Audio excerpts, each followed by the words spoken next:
अगर मैं आप लोगों से पूछूं एक सवाल, राम ने राम से कहा कि राम का काम राम ही करेगा, तो आप लोग भी बोलेंगे कि ये क्या बात हुआ, लगा है ना अजीब।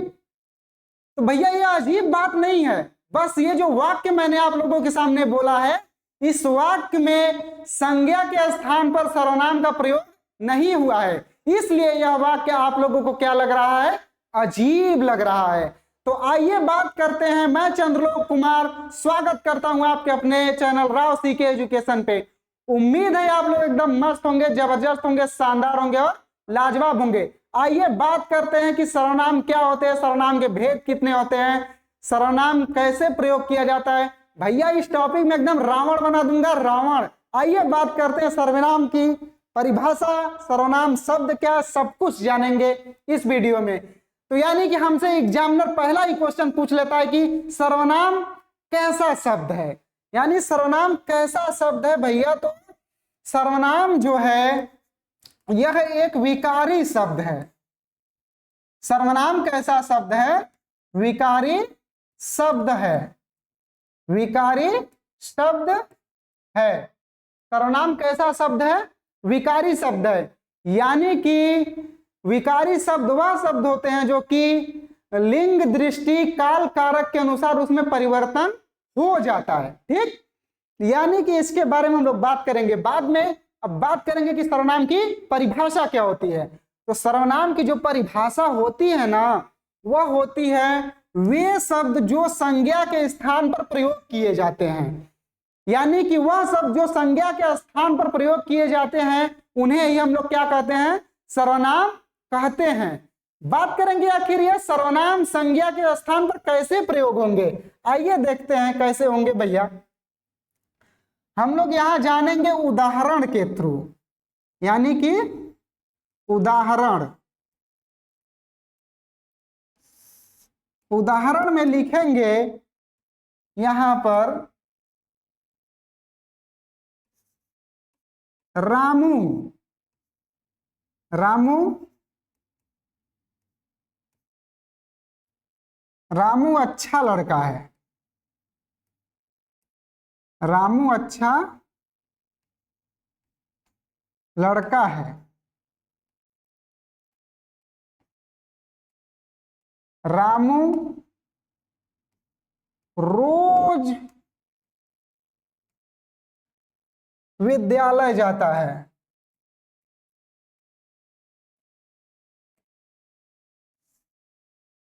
विद्यालय जाता है।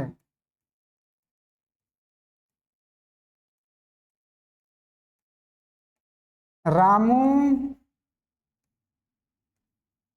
अपना काम मन से करता है, से करता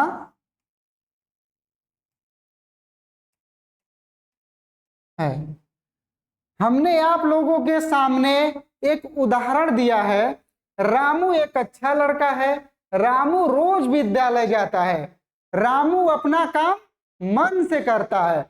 यानी कि यहां पे देखेंगे कि क्या यह रामू शब्द जो है, भैया यहां देखेंगे कि ये जो रामू शब्द है, क्या यह रामू शब्द यहां पे भी आया है, यहां पे भी प्रयोग किया गया है और यहां पर भी प्रयोग किया गया है। हम इस रामू शब्द के जगह और कोई शब्द नहीं प्रयोग कर सकते थे। यानी कि यहाँ पे दिया गया है रामू अच्छा लड़का है, उसके बाद क्या हम इस यहाँ पे रामू जो यहाँ पे लिखे हैं, इस रामू के स्थान पर वह का प्रयोग नहीं कर सकते थे। वह रोज विद्यालय जाता है। कौन, रामू, रामू के बारे में बात कर रहे थे ना। रामू रोज विद्यालय जाता है था, लेकिन अब रामू अच्छा लड़का है, वह रोज विद्यालय जाता है। फिर उसके बाद हम यहां पर नहीं लिख सकते हैं वह अपना काम, वह अपना काम मन से करता है। यानी कि इससे यह प्रतीत हो रहा है कि नहीं कि बात किसके बारे में हो रही है, रामू के बारे में बात हो रही है। तो फिर हमें जरूरत ही क्या है बार बार रामू लिखने की, और अच्छा भी लग रहा है। तो यानी हम जो इस शब्द को प्रयोग किए हैं यहाँ पे, इस वह शब्द को जो हम प्रयोग किए हैं यही सर्वनाम होता है। समझ में आया?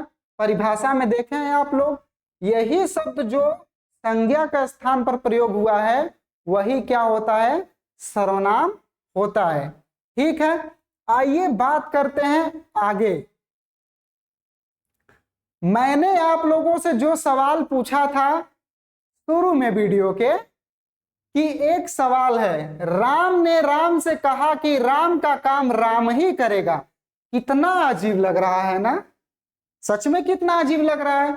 अब हम इसमें जब सर्वनाम का प्रयोग करेंगे तब देखते हैं कि यह वाक्य कैसा लगता है। ठीक, बात करेंगे यहां पे, राम ने राम से कहा, यानी कि यहां पे तो एक हो गया ये राम, राम ने किससे कहा? राम ने राम से कहा। अब भैया राम राम से कैसे कह सकता है?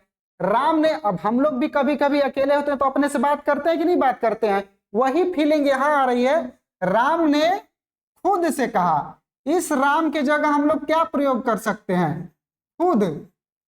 क्या कर सकते हैं? खुद। राम ने खुद से कहा कि राम का काम, यहां पे इस राम के स्थान पर क्या हम नहीं लिख सकते हैं कि उसका काम? क्या लिख सकते हैं? उसका काम। राम ने राम से कहा कि उसका काम, राम ने खुद से कहा कि उसका काम राम। क्या यहां पे इस राम के जगह हम सर्वनाम का प्रयोग नहीं कर सकते हैं? इसके जगह हम सर्वनाम का प्रयोग नहीं कर सकते हैं? वह ही करेगा। यानी पहले जो हमारा यहां पे वाक्य था, राम ने राम से कहा कि राम का काम राम ही करेगा, अब हमने इसके स्थान पर क्या कर दिया है? सर्वनाम का प्रयोग कर दिया है। राम ने खुद से कहा कि उसका काम वह ही करेगा। अब यह वाक्य अच्छा एकदम लग रहा है कि नहीं? अजीब भी नहीं लग रहा है। क्यों नहीं लग रहा है? क्योंकि भैया हमने यहाँ पे संज्ञा शब्द के बाद सर्वनाम का प्रयोग कर दिया है। ठीक है, संज्ञा शब्द के स्थान पे। उम्मीद है समझ में आ गया होगा। ठीक है, अब बात करते हैं आगे। चलिए, अब हमसे एग्जामिनर सीधे पूछ देता है कि संज्ञा के भेद कितने होते हैं। तो संज्ञा के कितने भेद होते हैं? 6 भेद होते हैं। पहला क्या होता है? पुरुषवाचक सर्वनाम। दूसरा क्या होता है? निजवाचक सर्वनाम। तीसरा क्या होता है?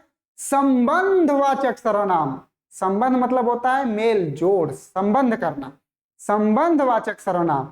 संबंधवाचक सर्वनाम के बाद कौन सा सर्वनाम आता है? प्रश्नवाचक सर्वनाम। प्रश्नवाचक सर्वनाम के बाद कौन सा सर्वनाम आता है? निश्चयवाचक सर्वनाम। और निश्चयवाचक सर्वनाम के बाद आता है अनिश्चयवाचक सर्वनाम।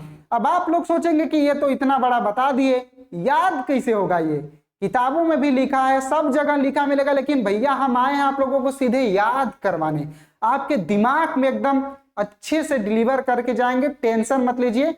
बस आइए बात करते हैं अच्छे तरीके से एकदम आखिर सर्वनाम के बारे में। ठीक है, सर्वनाम के भेद। तो यहाँ पे अच्छे से हम लोग यहाँ पे करके बना करके चार्ट बना करके आपको समझाएंगे हम। टेंशन मत लीजिए, यहाँ पे एकदम भी आप लोग मत लीजिए। ठीक है, यहाँ पे हो जाएगा हमारा 1, फिर 2, फिर हो जाएगा यहाँ पे तीसरा हमारा 3, फिर हो जाएगा 4, यहाँ पे कर देते हैं। 1 हो गया यहाँ पे, 4, 5 और ये हो जाएगा 6। यानी सर्वनाम के हमने कितने भेद बताए हैं? तो 6 भेद बताए हैं। ठीक है, अब याद करिए कि हमने पहला कौन सा बताया था। आप लोगों को पहला मैंने कौन सा सर्वनाम बताया था, तो पहला मैंने बताया था पुरुषवाचक सर्वनाम। तो यहां पे लिखेंगे पुरुषवाचक सर्वनाम। पुरुषवाचक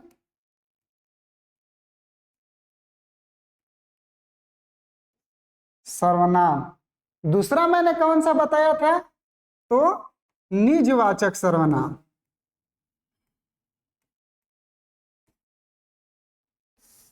निजवाचक सर्वनाम, ठीक है। फिर तीसरा हमने कौन सा बताया था, तो तीसरा हमने बताया था संबंधवाचक सर्वनाम। संबंध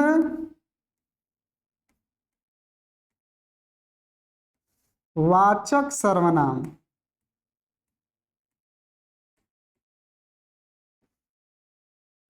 4 नंबर पे हमने कौन सा बताया था, तो प्रश्नवाचक सर्वनाम। प्रश्नवाचक सर्वनाम।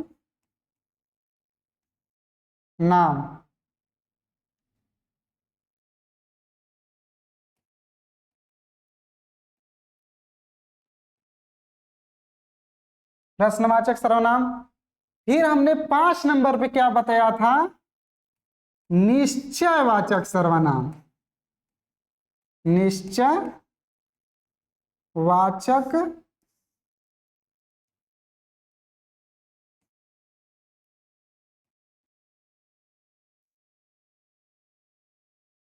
सर्वनाम।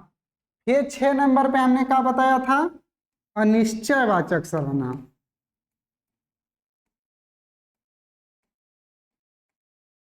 अनिश्चयवाचक सर्वनाम।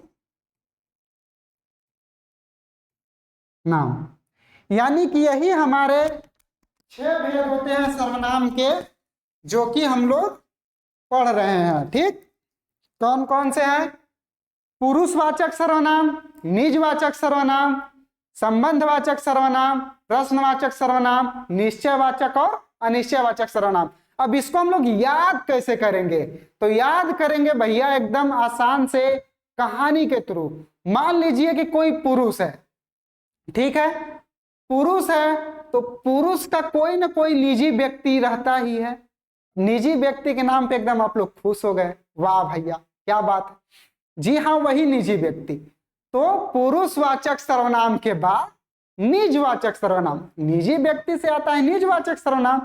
अब निजी जो आप लोगों का निजी व्यक्ति है, निजवाचक सर्वनाम के बाद भैया संबंध है, तभी ना वह निजी है। अगर संबंध नहीं होता तो वो निजी कैसे होता। तो यानी कि निजवाचक सर्वनाम के बाद संबंधवाचक सर्वनाम। अब जब संबंधवाचक सर्वनाम हो गया, तो जब संबंध है आपका, तो उनसे आप बिल्कुल प्रश्न पूछ सकते हैं। तो प्रश्नवाचक सर्वनाम, प्रश्न पूछेंगे तो प्रश्नवाचक सर्वनाम। और उसके बाद जब प्रश्न आप लोगों का कैसा होगा, या तो निश्चित रूप से पूछेंगे या तो अनिश्चित रूप से पूछेंगे। तो हो गया ना याद आप लोगों को एक ट्रिक में। आइए बात करते हैं अब आगे इसके बारे में, ठीक है। आगे आगे अभी देखिए होता है क्या, भैया एकदम फोड़ के रख देंगे एग्जाम में, ठीक है। अब यहाँ पे एक हम लोगों से जो है कि क्वेश्चन पूछ लेता है एग्जामिनर की, बताइए कि मूल सर्वनाम शब्दों की संख्या कितनी होती है। ठीक, तो मूल सर्वनाम शब्दों की संख्या जो होती है वह कितनी होती है भैया, तो वह होती है 11। कितनी होती है, 11 होती है। डायरेक्ट एकदम क्वेश्चन पूछता है एग्जाम में कि मूल सर्वनाम शब्दों की संख्या कितनी होती है, तो 11 होती है। इसको भी हम लोग एकदम अच्छे तरीके से पढ़ेंगे, टेंशन लेने की एकदम जरूरत भी नहीं है आप लोगों को, बस इतना जान लीजिएगा, ठीक है। अब बोले मजाक, मजाक नहीं करते हैं हम, हमारा भी जिंदगी नरक हो गया है, सब कुछ छोड़ छाड़ के आए हैं यहाँ पे। आइए बात करते हैं सर्वनाम शब्दों की संख्या, ठीक है। तो यहाँ पे हो जाएगा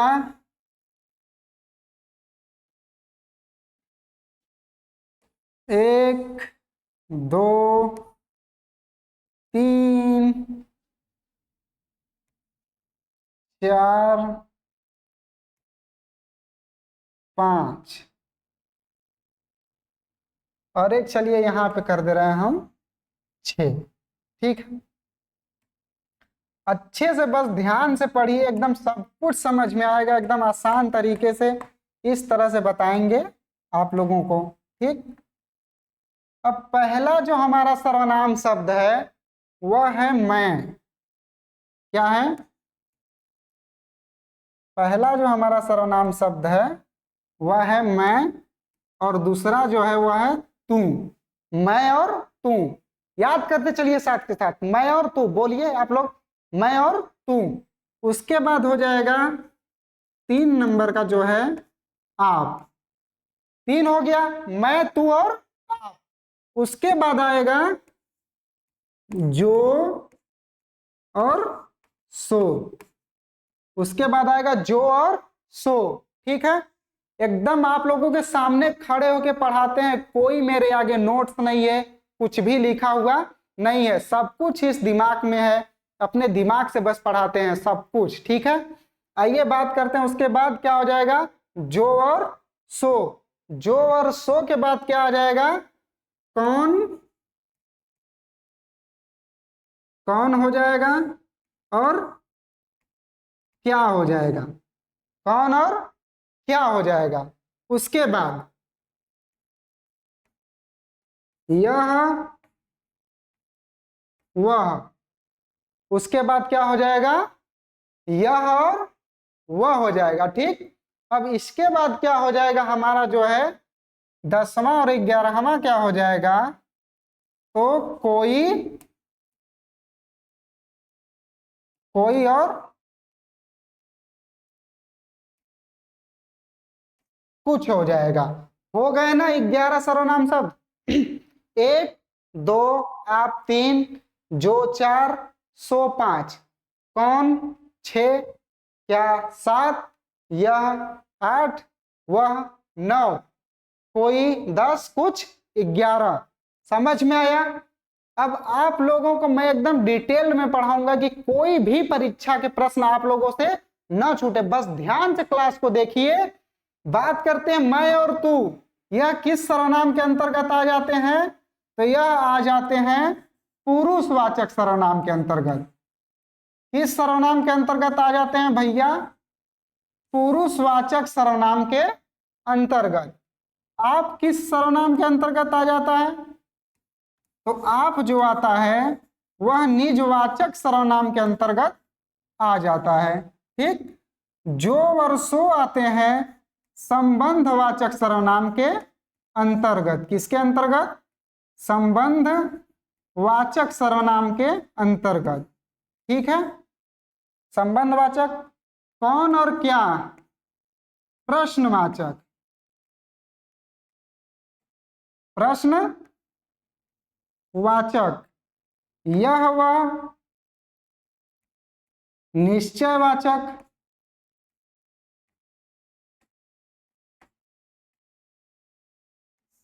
यह और वह निश्चयवाचक। कोई और कुछ अनिश्चयवाचक। अनिश्चयवाचक मतलब जिसका कि निश्चित बोध न हो। अनिश्चयवाचक मतलब जिसका कि निश्चित रूप से बोध न हो। उम्मीद है इतना आप लोगों को एकदम अच्छे तरीके से समझ में आ गया होगा। अरे भैया काहे एकदम मुंह बना के उदास होके बैठे हैं, मुस्कुराइए ना। उनका भी ख्याल रखिए, अपना भी ख्याल रखिए, और हमारे वीडियो का भी ख्याल रखिए। क्लास से बस जुड़े रहिए। ठीक है, अब बात करते हैं पुरुषवाचक सर्वनाम। आखिर ये पुरुषवाचक सर्वनाम क्या होता है, तो पुरुषवाचक सर्वनाम जो होते हैं कितने प्रकार के होते हैं, तो पुरुषवाचक सर्वनाम जो है 3 प्रकार के होते हैं। कितने प्रकार के होते हैं, पुरुषवाचक सर्वनाम 3 प्रकार के होते हैं। पुरुषवाचक सर्वनाम का जो परिभाषा है, आइए देखते हैं कि पुरुषवाचक सर्वनाम का परिभाषा क्या होता है।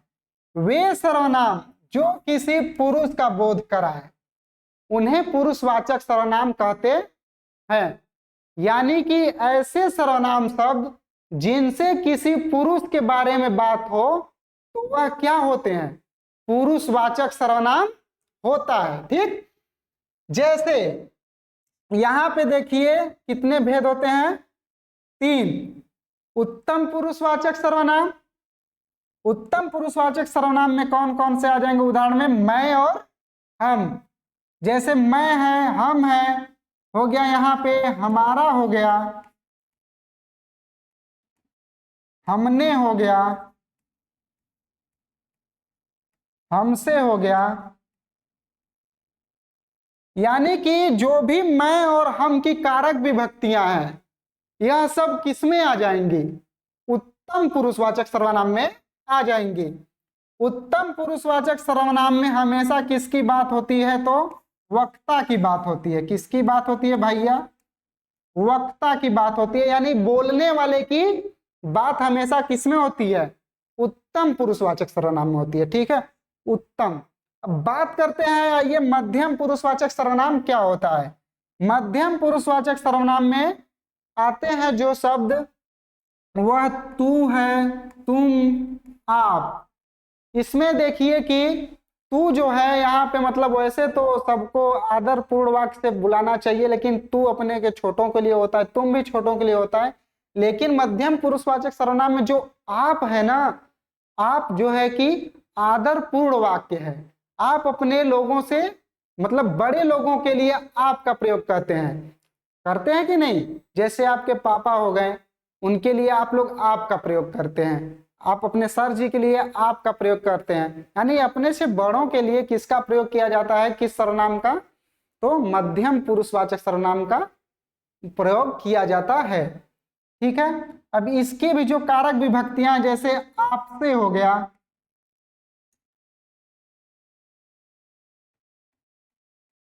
आपसे, आपका,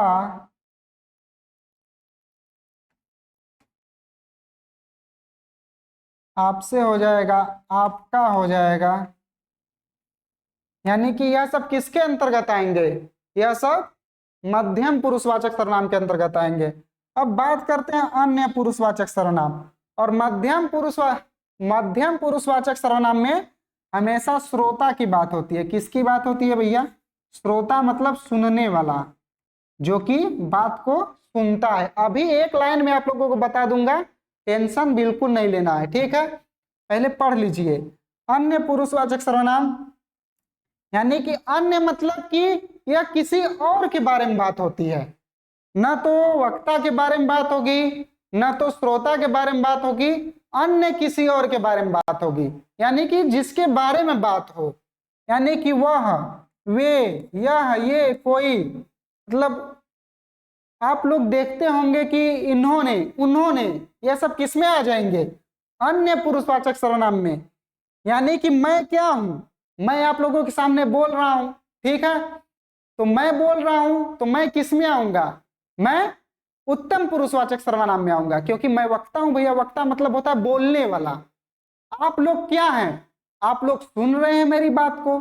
जब आप लोग मेरी बात को सुन रहे हैं ना, तो आप लोग किस में आ जाएंगे, आप लोग आ जाएंगे मध्यम पुरुषवाचक सर्वनाम में, क्योंकि आप लोग श्रोता में आ रहे हैं। ठीक, अब इसके बाद बात करते हैं कि हम लोग किसके बारे में बात कर रहे हैं। तो हम लोग हिंदी सब्जेक्ट के बारे में बात कर रहे हैं, तो हिंदी यानी अन्य पुरुषवाचक सर्वनाम, तो क्या हो जाएगा, हिंदी हो जाएगी। ठीक, ऐसे आप लोगों को समझ में आ गया होगा, एकदम अच्छे तरीके से समझ में आया। बात करते हैं आइए आगे। आगे हमारा निजवाचक सर्वनाम। अब निजवाचक सर्वनाम का उदाहरण क्या होता है, इसका परिभाषा क्या होता है, आप लोगों को अच्छे से समझ में आ जाएगा। बोल रहा हूं ना, जान लीजिए कि क्लास में याद करा के छोड़ूंगा। बस आप लोग वीडियो को देखिए और नोट्स बना दिए, इसके बाद साथ के साथ नहीं, और उस नोट्स को 1 से 2 बार बस रिवीजन कर लेंगे। ठीक है, तो आइए बात करते हैं कि निजवाचक सर्वनाम, आखिर ये निजवाचक सर्वनाम क्या होता है। तो निजवाचक सर्वनाम का जो परिभाषा होता है वो होता है वे सर्वनाम जो स्वयं खुद या अपने बारे में बात करे। ठीक है, समझ में आया? जैसे कि मैं बोल दूंगा कि मैं अपनी क्लास खुद तैयार करूंगा, यानी मैं अपने बारे में बात कर रहा हूं कि मैं अपनी क्लास क्या करूंगा, खुद तैयार करूंगा। मैं अपने आप दिल्ली चला जाऊंगा, मैं अपने आप पोछा लगाऊंगा, मैं अपने आप लोगों को बुला लाऊंगा, मैं अपनी क्लास खुद लगाऊंगा। समझ में आया? यानी कि निजवाचक सर्वनाम में खुद के बारे में बात होती है, जो भी अपने बारे में बात करो। जैसे आप लोग बोलेंगे कि मैं अपना पाठ स्वयं पढ़ लूंगा। ठीक है, तो यानी कि इसमें जो है कि आप अपना हो गया, अपने आप हो गया, स्वयं हो गया, खुद हो गया, जो भी ये शब्द आए यानी कि निजवाचक सर्वनाम के अंतर्गत आएंगे। जैसे देखिए यहाँ पे दिया है उदाहरण में, मैं स्वयं खाना बनाऊंगा, यानी कि अपने बारे में बात हो रही है, मैं स्वयं खाना बनाऊंगा। उसके बाद मैं खुद दिल्ली जाऊंगा, मैं खुद दिल्ली जाऊंगा। यहां पे हो जाएगा एक उदाहरण आता है, मैं आप ही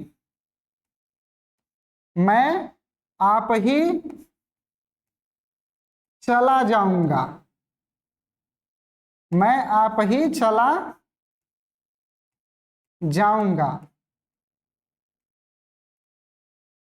यह किसके अंतर्गत आएगा? यहां पे देखिए, यहां पे क्या दिया है, यहां पे दिया है ना आप ही, यानी कि अपने आप ही मैं चला जाऊंगा। तो यह किसके अंतर्गत आ रहा है? निजवाचक सर्वनाम के अंतर्गत आ रहा है। और देखिए उदाहरण, मैं अपना पाठ खुद पढ़ूंगा,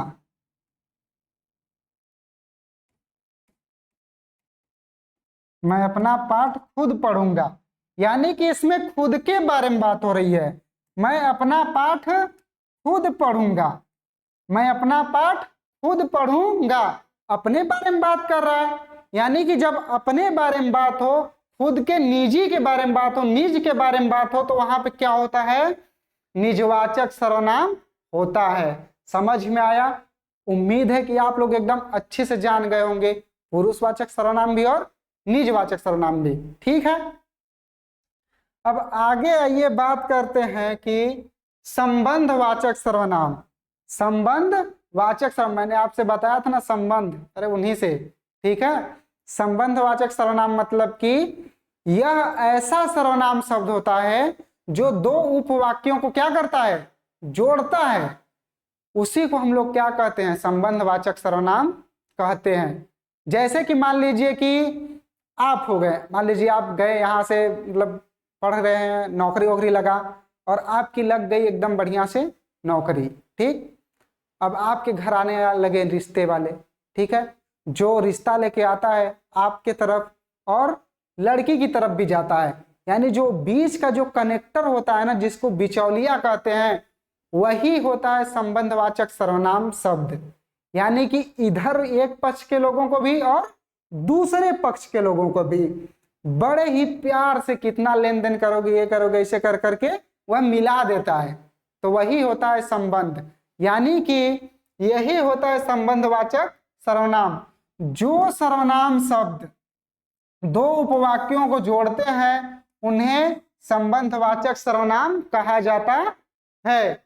उदाहरण में देखेंगे कि भैया क्या है, तो उदाहरण में देखिए, जितनी मेहनत उतनी सफलता। यानी कि ये जो यहाँ पे जितनी और उतनी क्या है, यह सर्वनाम शब्द हैं। कौन से? संबंध वाले। समझ में आया? जैसे ये क्या कर रहे हैं इसमें, जितनी और उतनी, ये दोनों मेहनत और सफलता, यह क्या है? उपवाक्य है। मेहनत और सफलता इसमें उपवाक्य है कि नहीं है? तो इन दोनों उपवाक्यों को जोड़ने का काम कौन कर रहा है? जितनी और उतनी। यही वह शादी करवाने वाले बिचौलिया भैया हैं। समझ में आया? अब बात करते हैं कि दूसरा उदाहरण इसमें है, जिसने मेहनत नहीं की। उसे सफलता नहीं मिली। यानी जिसने मेहनत नहीं की उसे सफलता नहीं मिली। अगर आप भी मेहनत नहीं करेंगे तो सफलता नहीं मिलेगी। तो यहाँ पे जो वहां पे जो आप लोगों को जोड़ने का शब्द है, संबंध बनाने का शब्द है, वह क्या है? जिसने मेहनत नहीं की उसे सफलता नहीं मिली। तो यहाँ पे जिसने हो गया और उसे, जिसने और उसे, यहाँ पे क्या है? संबंध स्थापित कर रहे हैं। आप लोग अपने गांव में भी एक सुने होंगे कहावत कि जिसकी लाठी उसकी भैंस, जिसकी लाठी उसकी भैंस, उसकी भैंस, जिसकी लाठी उसकी भैंस। तो यहां पे ये जो जिसकी है और उसकी है, क्या यह इन दोनों उपवाक्यों को नहीं जोड़ रहे हैं, लाठी और भैंस को? क्या यह इन दोनों उपवाक्यों को जोड़ रहे हैं कि नहीं जोड़ रहे हैं? जिसकी लाठी उसकी भैंस, यानी यह जिसकी और ये उसकी क्या है? संबंधवाचक सर्वनाम शब्द है। समझ में आया? एकदम चेहरे पे स्माइल आ जानी चाहिए पढ़ने के बाद, ठीक है? समझ में आया?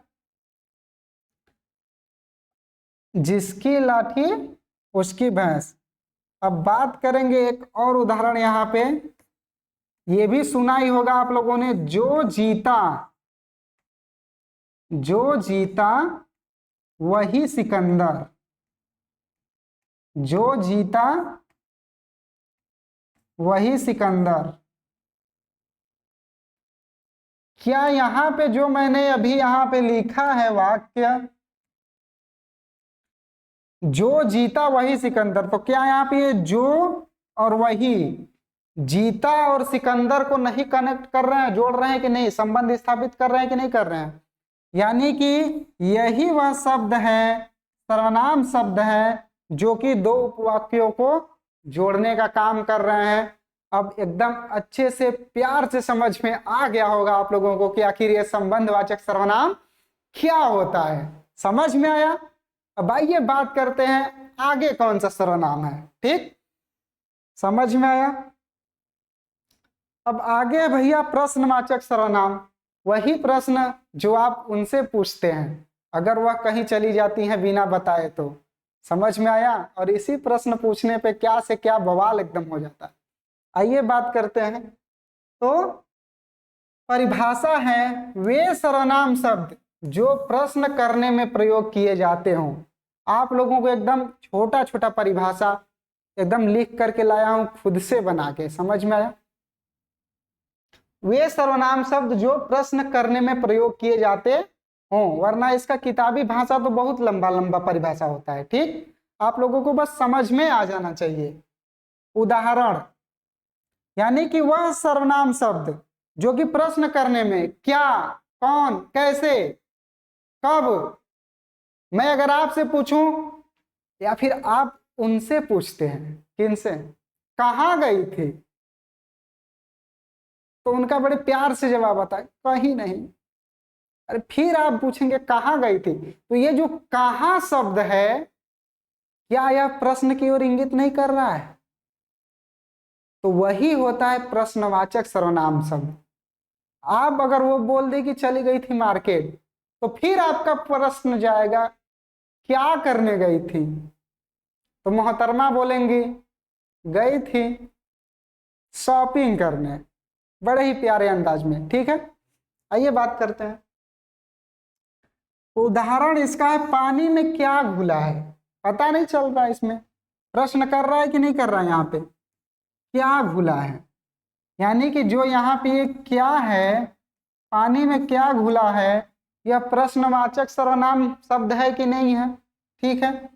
तुमने पुस्तक किसे दी, यानी ये जो किसे है यहाँ पे प्रश्न कर रहा है कि नहीं, आखिर तुमने पुस्तक किसे दी, किसे प्रश्न पूछ रहा है ना, यही होता है प्रश्नवाचक सर्वनाम। तुम वहां क्यों गए,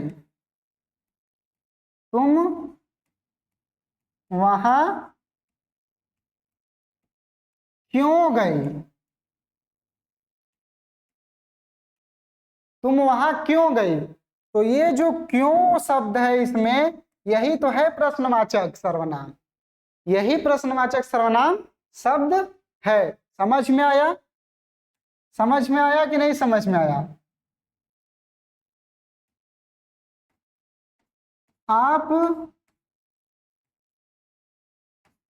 कहाँ जा रहे हो? आप कहाँ जा रहे हो? कहाँ? आप कहाँ जा रहे हो? क्या ये कहाँ जो है यह प्रश्न करने के लिए प्रयोग हुआ है कि नहीं हुआ है? यानी यह प्रश्न करने के लिए प्रयोग हुआ है कि नहीं हुआ है? कहाँ जा रहे हो प्रश्न पूछ रहा है, यही होते हैं प्रश्नवाचक सर्वनाम। उम्मीद है कि प्रश्नवाचक सर्वनाम भी आप लोगों को एकदम अच्छे से समझ में आया होगा। अब आइए, हमने बात किया था पांचवा सर्वनाम जो कि 5वें नंबर का है, उस सर्वनाम का क्या नाम है, उसके भेद हैं, परिभाषा। तो निश्चयवाचक सर्वनाम। कौन सा सर्वनाम है भैया? निश्चयवाचक सर्वनाम। इसका उदाहरण देखेंगे, वह सर्वनाम शब्द जो किसी निश्चित वस्तु या व्यक्ति का बोध कराए। समझ में आया? अगर आप लोग अपने घर पे हैं, मैं यहां हूं, ठीक, अगर मैं पूछूं, मैं बोलूंगा कि वह वहां है, क्या बोलूंगा? वह वहां है। मैं यहां हूं, यह मेरी पुस्तक है, वह मेरे पापा हैं, यह मेरी दुकान है, यह मेरा स्टूडियो है। क्या इससे समझ में आ रहा है कि नहीं? समझ में आ रहा है? यानी कि एक निश्चित व्यक्ति और वस्तु का बोध कराएगी। अगर मान लीजिए कि मैं यहां पे किसी को बना दूं, ठीक है, मान लीजिए कि मैं यहां पे एक लड़का बना दिया, ठीक, अब वो कुछ दूर खड़ा है, अब यहां भी एक कोई इसकी बहन है, ठीक है, यहां पे इसकी क्या है? बहन है। तो वह क्या बोलेगी? वह मेरे भैया है। क्या बोलेगी? वह मेरे भैया है, भैया है या फिर मेरा भाई है। वह, यानी कि ये जो वह शब्द है भैया, यहां पे ये वह शब्द जो है, यह निश्चित करा रहा है कि नहीं करा रहा है कि वह मेरे भैया हैं? निश्चित रूप से बता रहा है कि वही इसके भैया हैं। यानी निश्चयवाचक सर्वनाम, निश्चितता का बोध हो रहा है कि नहीं हो रहा है? ठीक है, एक उदाहरण और लेते हैं। यह मेरे सर हैं, यह मेरे सर हैं। तो यहां पे जो मैं यह शब्द लिया हूं, क्या इससे निश्चित का बोध हो रहा है कि नहीं? निश्चितता का, यानी कि यह जो है मेरे सर हैं। समझ में आया? एकदम निश्चय हो रहा है कि नहीं कि मैं यही सर के बारे में बात कर रहा हूं और यह मेरे सर हैं। समझ में आया? इसका उदाहरण देखिए, जैसे यह मेरा सूट है, यानी कि बात किसके बारे में हो रही है? सूट के बारे में। यानी कि यह जो है यहाँ पे सर्वनाम, यह निश्चितता का बोध करा रहा है कि नहीं? यह मेरा सूट है, वह उनकी पेन है, वह उनकी पेन है, यानी इससे निश्चितता का बोध हो रहा है कि वह उन्हीं की है, मेरी पेन नहीं है। समझ में आया? अच्छे से समझ में आया? वे मेरी मां है, वे मेरी मां, ये धरती मेरी मां है, ठीक है। तो वही मैंने किसके बारे में बात कर रहा है? ये, वे, यह, वह, यानी कि वह शब्द जो कि निश्चितता का बोध कराए, वही होता है निश्चय वाचक सर्वनाम। समझ में आया आप लोगों को एकदम अच्छे से? ठीक है। अब बात करते हैं अनिश्चयवाचक सर्वनाम। आखिर यह अनिश्चयवाचक सर्वनाम क्या होता है? तो अनिश्चयवाचक सर्वनाम जो है, यहाँ पे इसके नाम से ही पता चल रहा है कि निश्चित व्यक्ति या वस्तु का बोध नहीं हो रहा है। समझ में आया? अनिश्चय मतलब अनिश्चित। ठीक, तो बात करते हैं कि इसकी परिभाषा क्या होती है। वह सर्वनाम शब्द जो अनिश्चित व्यक्ति या वस्तु का बोध कराता हो। ठीक है, उदाहरण देखिए, कोई आ रहा है, कोई आ रहा है। दूध में कुछ गिरा है, दूध में कुछ गिरा है। कोई आ रहा है, कौन आ रहा है पता नहीं चल रहा है।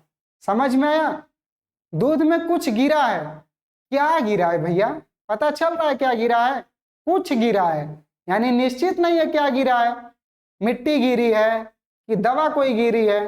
कौन आ रहा है भैया? पापा आ रहे हैं, भैया आ रहा है, मेहमान आ रहा है। कौन आ रहा है पता चल रहा है?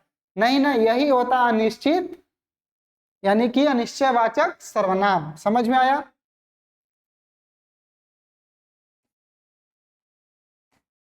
पानी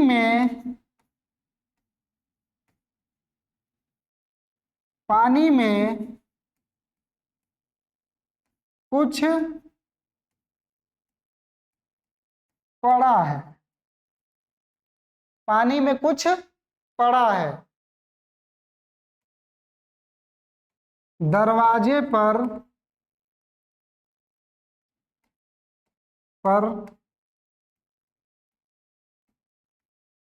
कोई आया है।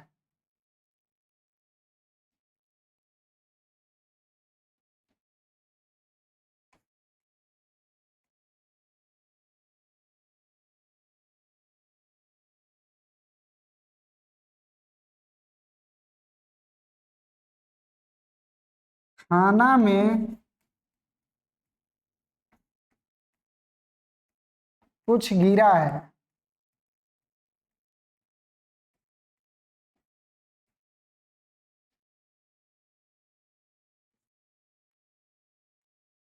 वहां